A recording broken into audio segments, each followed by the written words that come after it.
On Wednesday, the 6th of July, the European Parliament has voted in favour of setting up a European border and coast guard, a measure proposed in December 2015 by the European Commission.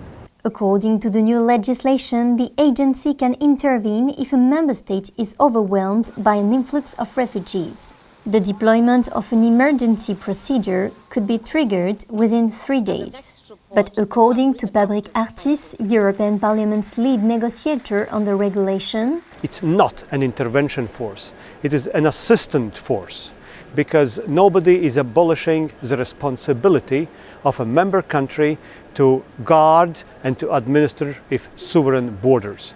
But there could be a situation where a country really needs assistance. Then this country could apply to European Union and to agency to provide this assistance force. During the negotiations, the legislation text has been changed.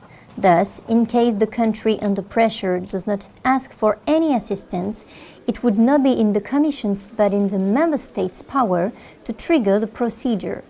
For Keller, Vice President of the Green Group at the European Parliament, this is the wrong signal. I think it's better if the Commission decides because they're more impartial. In the Council, it will be a thing about how much influence does a member state have. So a big member state would never be sanctioned. A small member state like Greece would be sanctioned rather more often. That is a problem. Our idea was that if a member state has, according to some others or the agency, flaws, then it should be able to justify itself publicly, but not be thrown out of Schengen.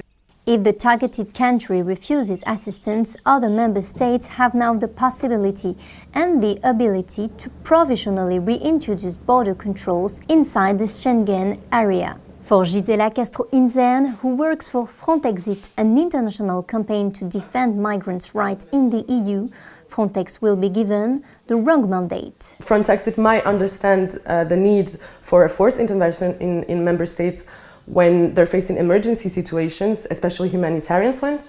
However, we completely disagree with the means that are given to this agency because they are almost military means, and we think we should rather give member states human and technical resources in order to properly handle reception in full respect with human rights and human dignity.